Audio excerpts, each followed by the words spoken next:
Hello everyone and welcome. This is part 2 of my performance mods for my 2016 Indian Scout 60. Today we'll be adding the Bassani 3-inch slip-on exhaust as well as tuning the bike with the DynoJet PV3 tuner. Alright, let's see here. We got to remove these stock mufflers. There are two 15mm nuts right here that get removed for the clamps. And then there, I believe, is a 13mm bolt behind here that is loosened. You remove the top one first, and then you can get to the other one underneath to remove it as well. So let's go ahead and get started.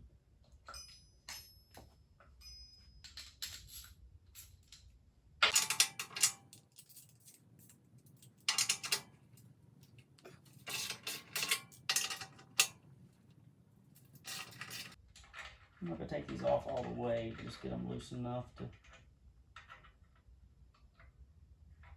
be able to remove that.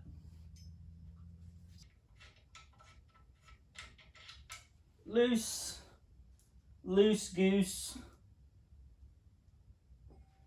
All right, it's moving a little bit. The clamp is loose. Is it? Let's see. It's pretty loose.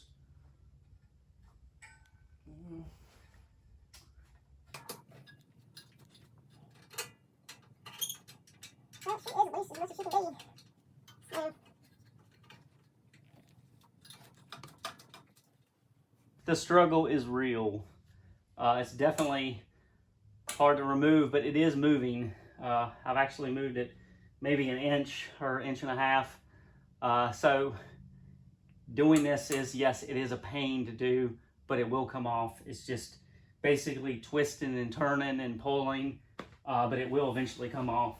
So you just have to be patient and just keep pulling. Just don't pull the bike over on yourself.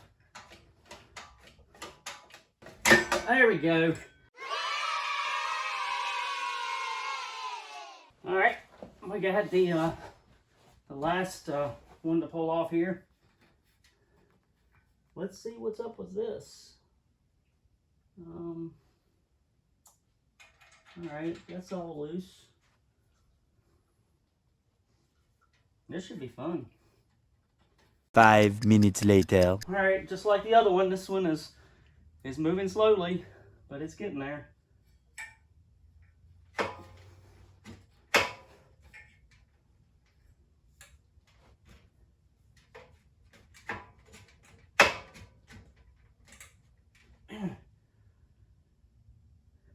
Maybe I should just go with one muffler.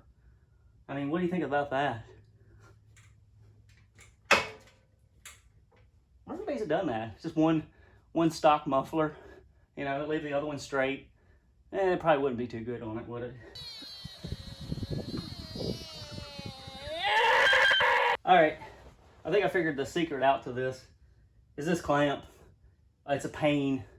So I've taken basically my rubber mallet, and I'm just kind of softly moving this this around, this clamp around while I'm twisting it, and that's kind of letting the force of this this clamp kind of stretch out a little bit so that this end right here can get loose. And it seems to be working. I think we got it.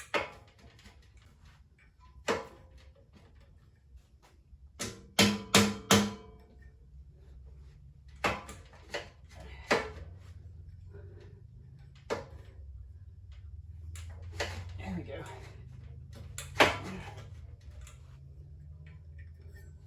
Five minutes later. There we go. Two beautifully, slightly used stock Indian Scout 60 mufflers. All right, on the Bassani directions, they say you want to reuse the hardware. So these clamps, I had to basically knock those off.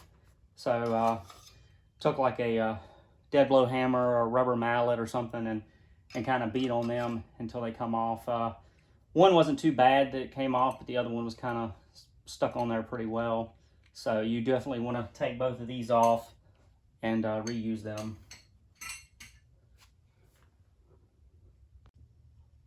All right. Okay, now for the Bassani slip-ons. As you can see, I got like a rug down here, mainly to prevent these things from laying on the concrete to get scratched up, as well as putting rubber gloves on, because one of the things about the installation is after you're done, you want to make sure you use some type of glass cleaner or solvent, glass cleaner, to clean off any fingerprints that are on the mufflers before you run the bike. So I went ahead and put some latex gloves on to prevent that at least. The stock ones, I really didn't care if I got fingerprints on them because they were coming off anyway. So like I said, if you're going to put any kind of slip-on muffler on, you want to prevent it getting scratched up. It's a good idea to put something soft down, like this rug or carpet or whatever, to prevent that from happening. So let's take a look here and see what we got. Wow, that is nice. That's what she said. That's my joke. Damn it, Dwight. Okay. All right, after much struggle, I finally got the clamp on. And you kind of got to, let's see here. You got to kind of mess with this little adapter right here and kind of get it in the middle. The stock clamp, you definitely want to put that on the pipe and then fit the pipe on the header, on the mid pipe, and it should fit on. So we want to get this bolt hole here lined up with this. So we just about got it. It's going in there. Just take your time.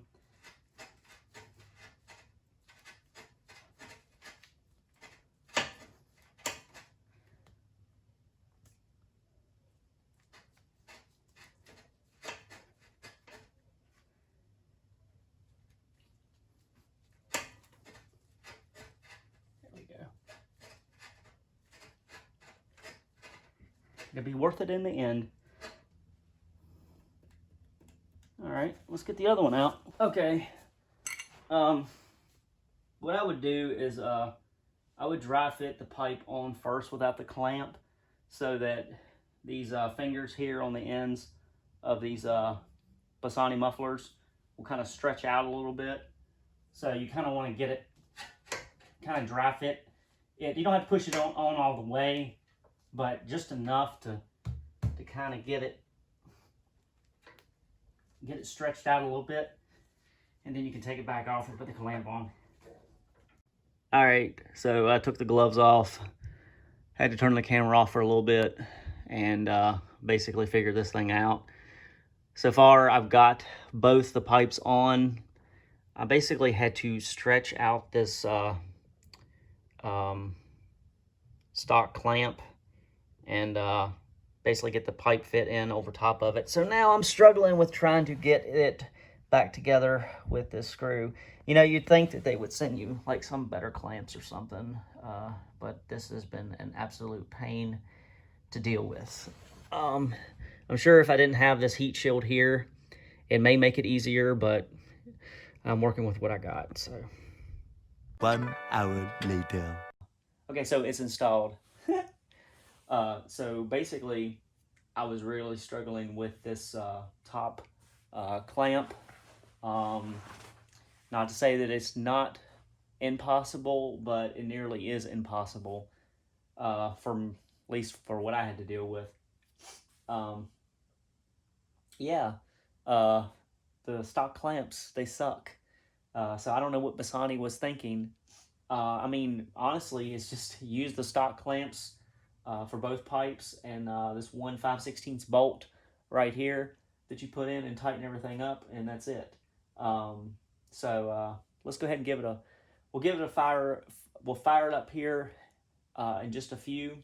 We're gonna first tune the bike with the PV3, and we're gonna go ahead and apply the new tune to the bike, flash the ECU, and after that's done, we'll go ahead and give it a fire up for the first time to see what it sounds like.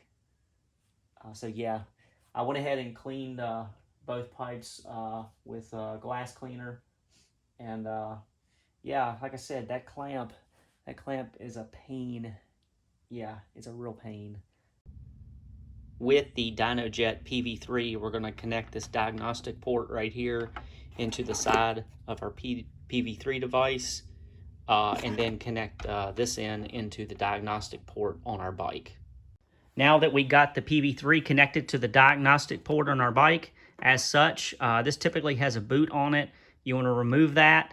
I would recommend that your bike is on a tender because it takes about 15 minutes to read the ECU information. Turn the ignition key on, and then we can look at our PV3 to see the information. All right, I went ahead and turned the ignition key on. The first thing that the PV3 reads is no compatible stock files. An ECU read is required to begin the tuning process. So let's go ahead and press the button it requires. And also an ECU read can take up to 15 minutes to complete. Press the square to continue. So we're going to go ahead and press this, and we're going to let it do its thing and leave it alone. 5 minutes later. And hey guys, so after I went ahead and installed the DynoJet PV3, I went ahead and pulled down a tune from DynoJet.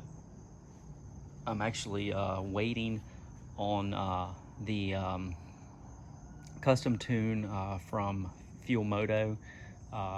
Been a few days. I'm still waiting on that. So in the meantime, I went ahead and pulled a tune from DynoJet. Went ahead and plugged in my modifications that I had, and went ahead and selected one of their tunes comparable to what I had. So I'll go ahead and do a startup. Yeah, this definitely wakes the neighborhood. Is quite a bit louder than stock.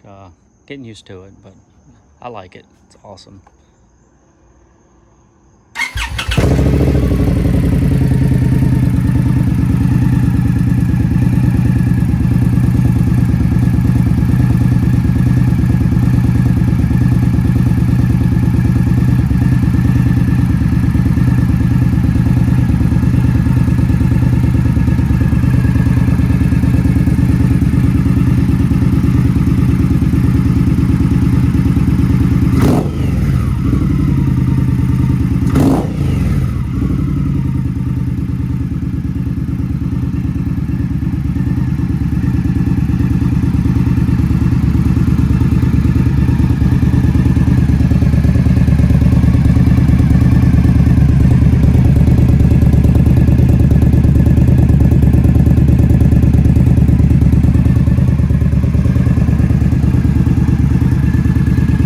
Alright guys, that's pretty much my performance modifications I've added to my Scout 60.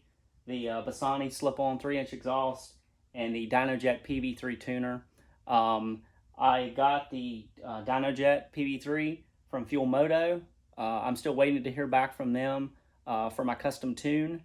In the meantime, I went ahead and got a tune from DynoJet, similar to my setup. They didn't exactly have the Bassani slip-ons, so from the tune that I got from them was for the S&S air intake, as well as their tune was for the Reinhardt slip-on exhaust. So I don't think there's too much of a difference with the slip-on exhaust as much, but I'm looking forward to getting my tune from Fuel Moto because I think it'll be a little bit more specific to my setup. I have had the bike out and rode it some with this DynoJet tune, and it seems to do okay. I would like to eventually get my PV3 tuner linked up to actually do live data logging so that I can kind of see, how the air fuel table is and everything. Obviously, with the custom tune that they give you, every bike is different. So, having that data log specifically for my bike and being able to record that would be helpful and beneficial. So hopefully I'll be able to do that here in the future. But for now, I thank you for watching. Don't forget to like, comment, and subscribe.